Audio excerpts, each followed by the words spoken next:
Halo guys, selamat pagi. Jumpa lagi bersama saya, channel YouTube Cupebri.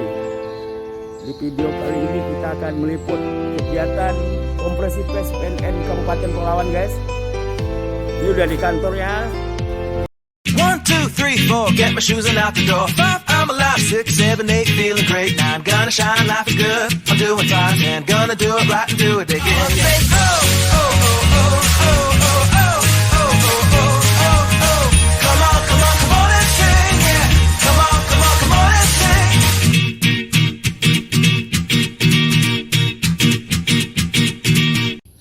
Ini kantor BNN ya guys. Ini kantornya megah kantornya. Udah. Kita dulu suruh ke atas.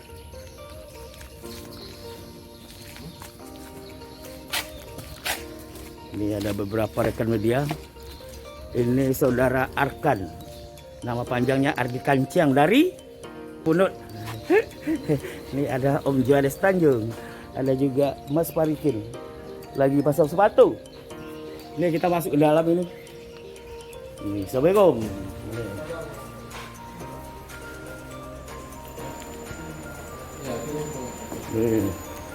Oh, keren kantornya. Keren. Kita dipersilakan naik ke atas. Nih.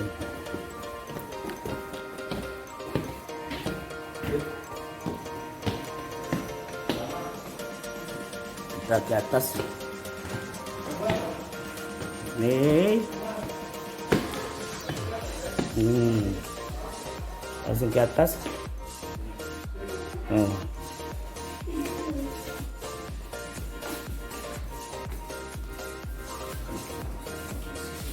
Nah, prosesnya siap dulu. Ya kan? Problem yang dialami oleh Bengkai. Jadi tingkat pendidikan masyarakat desa yang rata-rata tergolong masih rendah, sehingga menganggap narkotik itu sebagai doping. Ya. Ini keliru, ya, pemahaman yang keliru, bukan doping. Ya. Jadi sangat berbahaya. Makanya kami dari Kor P2M itu selalu memberikan penyuluhan terhadap masyarakat di tingkat desa. Ya, jadi bukan doping, jadi masih banyak pemahaman yang keliru. Kemudian rasa enggan dan takut menimbulkan partisipasi. Kepedulian masyarakat di Kabupaten Palawan masih kurang sekali. Ya, kepedulian masyarakat terhadap bahaya narkoba, salah satunya adalah memberikan informasi, itu sangat minim. Saya mulai tugas di sini April 2021 sampai sekarang belum ada yang nelpon saya ngasih informasi, Pak ini ada ini narkoba sini, belum ada. Jadi sangat minim. Makanya kami mendorong dari Pemda melalui Dinas Dispampol untuk membentuk satgas-satgas anti narkoba di tingkat desa sampai ke tingkat desa, termasuk OPD yang ada di kabupaten. Tapi sampai sekarang belum ada realisasinya. Ya, jadi itu salah satu kendala kami, karena di dalam pemberantasan narkoba itu adalah tanggung jawab kita bersama. Bukan tanggung jawabnya BNN, bukan tanggung jawabnya polisi. Jadi, tanggung jawab bersama. Makanya kita dorong semua stakeholder untuk sama-sama terlibat secara bersama-sama, bersinergi untuk memberantas peredaran gelap narkoba yang ada di Kabupaten Palawan. Karena program yang kita canangkan adalah Indonesia Bersinar. Tentu kita di tingkat kabupaten, bagaimana Kabupaten Palawan ini betul-betul bersinar, bersih dari narkoba. Ini pagu anggaran ya teman-teman tahu. Nah, makanya kadang-kadang kita kan kinerja kita berbasis dengan anggaran. Anggaran di tahun 2021 kita dapat 1,921 M dari APBN. Nah tahun ini kita dapat hibah dari Pemda 100 juta. Jadi total anggaran 2 miliar, 21 juta sekian. Silakan diambil. Oke. Apa kegunaan realisasi penyerapan anggaran dari 2 miliar itu? Nah, ini untuk bagian umum, ini bagian umum 1 miliar 253 juta sekian, ya. Realisasi anggarannya yang bisa diserap 1,23 miliar sekian, sisa 18 juta sekian. Jadi capaiannya persentase 98,48%. Kemudian bidang P2M 384 juta, realisasinya 378, sisanya 5 juta sekian, realisasi persentase 98,54%. Bidang rehabilitasi dapat anggaran 200 juta, 219 juta, realisasinya 197 juta, sisa masih 22 juta 387, persentasenya 89%. Ini kenapa sampai begini? Karena situasi di tahun 2021 situasi pandemi. Jadi banyak kegiatan yang tidak bisa kita laksanakan karena ini kegiatannya adalah tatap muka. Tatap muka. Jadi kita ada dilarang untuk tatap muka. Jadi total serapan kita ini bidang pemberantasan ya. Bidang pemberantasan itu penegakan hukum 164 juta. Realisasinya 154 juta. Sisa 9 juta sekian. Persentasenya 94,04%. Ini berantasnya targetnya adalah 4 laporan polisi. Kalau di polisi itu 4 laporan polisi. Kalau di targetnya 3. Kalau di BNN namanya laporan kejadian narkotik LKN. Jadi melebihi dari 100% untuk targetnya.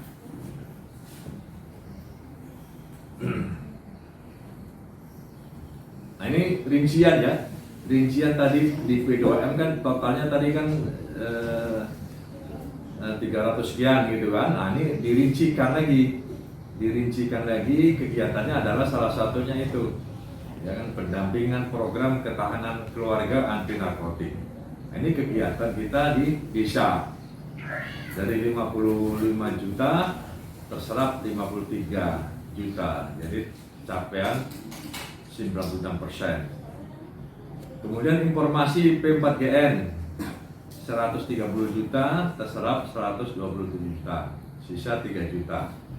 Sekian realisasi persentase 97,5%. Ya. Ini salah satu hambatan kendala adalah pandemi COVID masih terjadi pada saat itu, sehingga banyak kegiatan yang mengumpulkan massa tidak bisa dilaksanakan.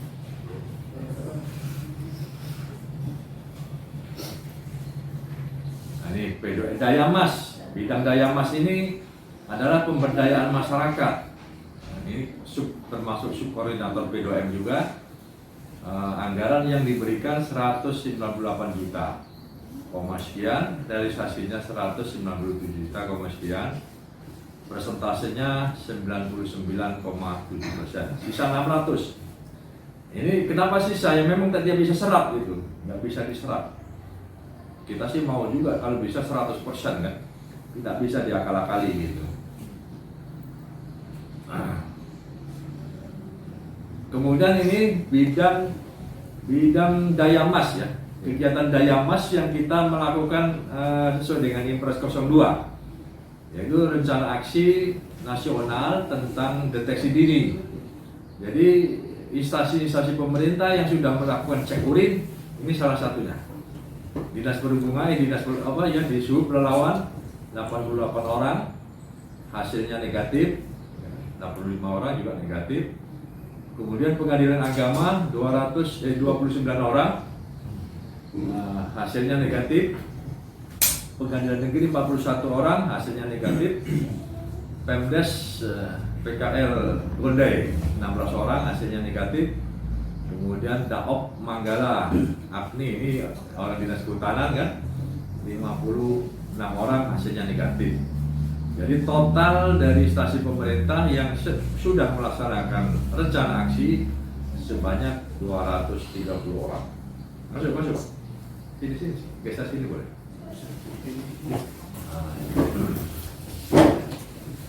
Jadi masih banyak OPD yang belum melaksanakan PPKM.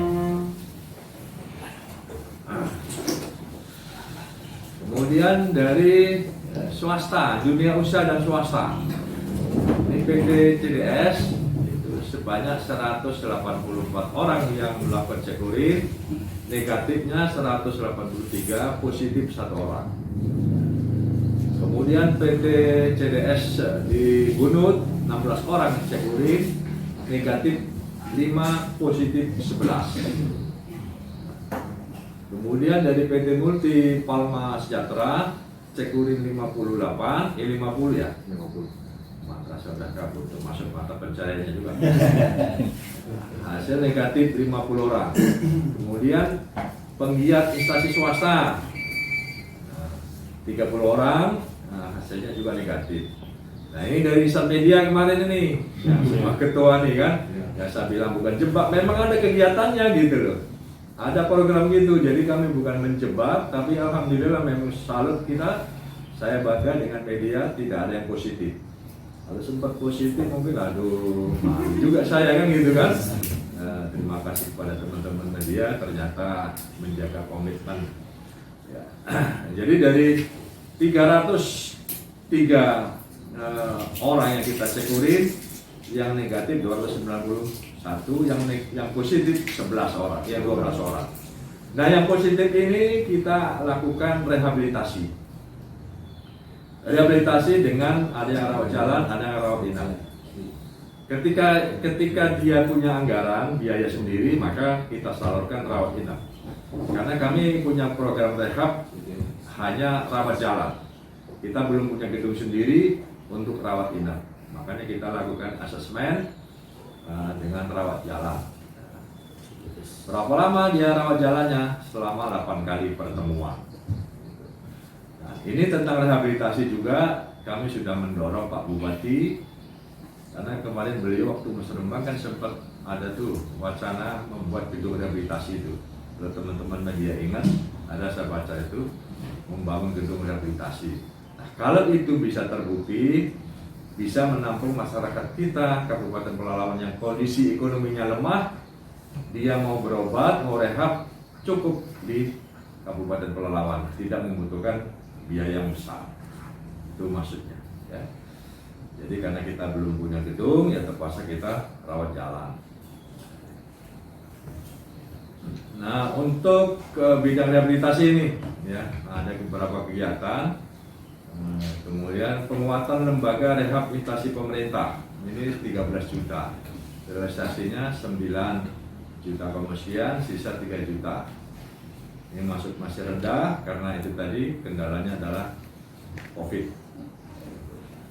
Penguat lembaga rehabilitasi komponen masyarakat cukup besar, 200, sekian juta, realisasinya 187 juta, sisa 18 juta. Volumenya 90%.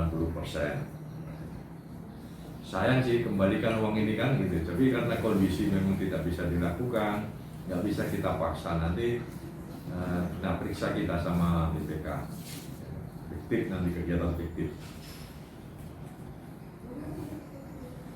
Nah ini rincian dari bidang rehabilitasi, ya, jumlah kegiatan rawat jalan. Rawat jalan kita dikasih target 70 orang klien. Makanya kemarin sempat juga keteteran kami karena COVID itu hampir tidak tercapai. Maka sempat kita 2 kali razia, ya teman-teman mungkin ingat ada kita lakukan 2 kali razia di tempat-tempat hiburan, penginapan itu kan. Alhamdulillah dapat tercapai. Tinggal 7 klien lagi masih dalam proses. Sebetulnya kami, biar teman-teman tahu, kami sebetulnya kepingin rutin melaksanakan razia di tempat-tempat hiburan, tempat warnet. Tapi ya itu tadi kami salah satu kendalanya adalah anggaran kita belum ada, tidak ada anggaran untuk kegiatan razia. Waktu saya di BNP itu kami selalu dengan media, setiap ada kegiatan itu didampingi media. Cek urin di tempat kegiatan kita. Kemudian jumlah rehabilitasi yang dirujuk atau rawat inap untuk selama 1 tahun ini kita mendapatkan 15 orang.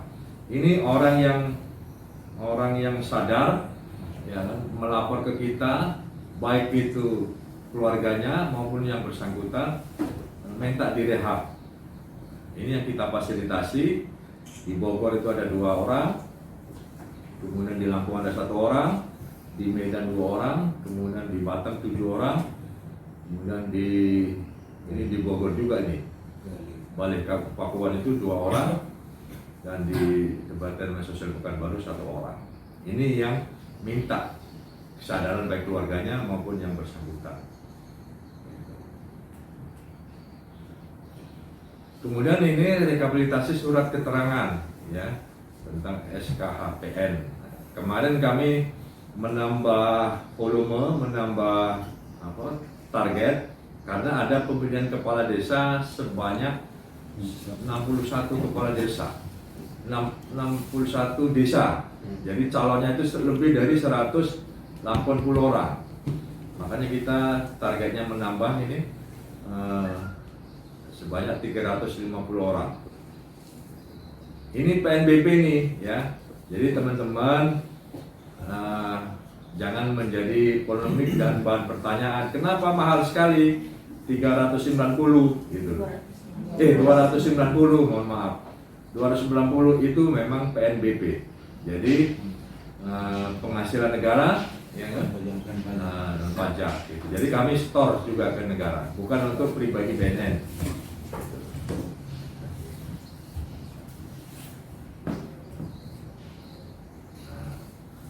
Ini jalan anggaran tentang di pemberantasan target kita 3 berkas, ya. 3 berkas tercapai, realisasi 4 berkas. Ini semua sudah P21, bahkan sudah mulai sidang. Selama 1 tahun kita dapat menyita barang bukti 17,43 gram. Untuk tahun ini 3 juga, tapi kita nanti akan tingkatkan. Kalau perlu bisa dapat 6 lah. Ini sudah ada yang ancaman vonis hukumannya itu 5 tahun. Yang dari desa Tamanuk.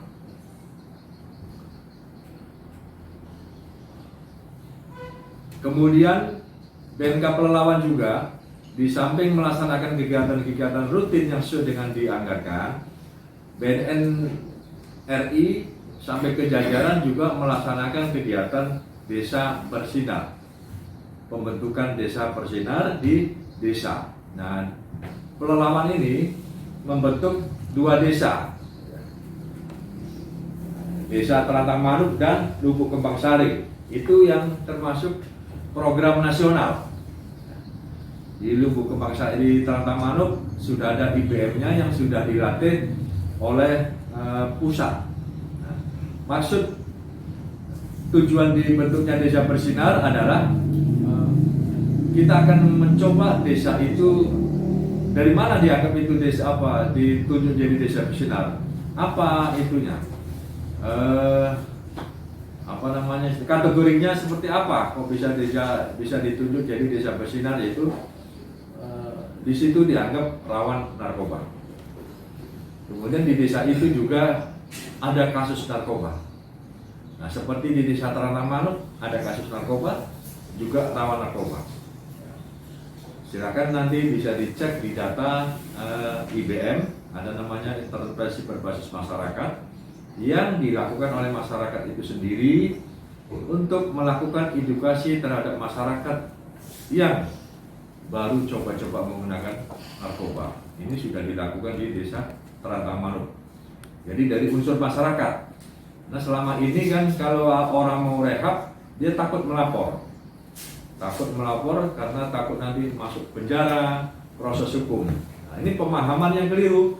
Tolong teman-teman sampaikan ke masyarakat bahwa ketika dia mau rehab lapor ke BNN, tidak diproses hukum.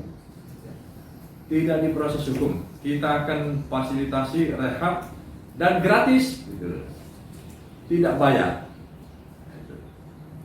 Tapi ke Batam kan pakai duit Pak, iya, itu yang transportnya saja. Tapi kalau sudah sampai sana, dijamin 100% gratis. Makanya ini kita sampaikan juga sama Pak Bupati, kalau bisa ada anggaran untuk mendukung masyarakat yang ekonomi lemah. Ketika dia mau rehab, kita bisa bawa antar ke Batam atau ke Lido. Ini skep-skep yang dikeluarkan oleh desa, ya kan? Bukan untuk desa bersinar. Ini.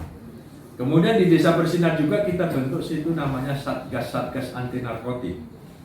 Saya minta juga kalau bisa di media ada juga Satgas anti narkotik. Kemarin saya sampaikan sama ketua ketua PWI, kalau bisa dibentuk dong, saya bilang itu. Jadi jangan hanya kita bisa ngontrol, tapi kita juga harus kontrol juga gitu kan. Tapi tentang narkobanya gitu. Ini skep dari kelurahan, dari desa tentang pembentukan desa personal di Lubuk Kembang Sari, Kecamatan Ukui. Jadi ada 2 desa kita Pak ya, yang kita bina, kita genjot terus agar betul-betul desa itu bersih dari narkoba. Kita obok-obok, kita keroyok di sana. Ini skepnya.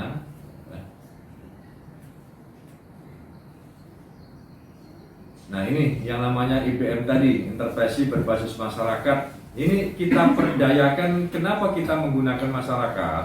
Ya karena itu tadi alasannya, supaya masyarakat tidak takut. Misalkan teman media gitu kan, mau ngasih sama temannya sendiri gitu, ngasih tahu, ayo kita rehab. Artinya dia nggak takut, nggak ada rasa was-was. Ini tujuannya. Ya. Nah ini sudah melaksanakan, sudah dilatih di tingkat nasional. Personilnya ini. Kemudian nanti Satgas ini juga saya sudah menghimbau sama Pak Bupati agar dimasukkan anggaran atau dikasih honor, masukkan di desa, anggaran desa. Karena ini bekerja mereka di sana Pak, nggak punya ini hanya kerja sosial. Nah supaya ada semangat, ada honor. Kami sudah koordinasi dengan Kepala Dinas DPMD agar dimasukkan di anggaran desa. Nah ini salah satu kegiatan kita yang di Desa Bersinar, baik Terantang Manuk maupun Lubuk Kembang Sari. Ya, kita memberikan pengamatan, termasuk kunjungan dari BNNRI ini. Di Desa Terantang Manuk kita menerima tamu dari BNNRI tentang IBM. Nah ini dalam perang melawan narkoba hari kemarin. Kita kurang meriah dalam kegiatan hari karena COVID. Kita dilaksanakan secara sederhana saja di ruangnya Pak Bupati. Ini salah satu kegiatan di Desa Bersinar. Ini kantor sekretariatnya di Desa Lubuk Kembang Sari. Cukup antusias juga kepala desanya, semangat. Ini yang kami harapkan, ada kepedulian dari stakeholder. Kalau tidak ada kepedulian, maka tinggal menunggu desa itu akan hancur dengan narkoba. Karena narkoba sekarang sudah masuk ke tingkat desa. Nah ini di masjid ini, di dekat RAPP ini, malam-malam juga ya, terpaksa kita layani gitu. Kasih penduluan malam-malam di jamaah masjid Mubarak ya, Mubarak di dalam RAPP ini. Salah satu itu teman-teman ya, kegiatan kita selama 1 tahun.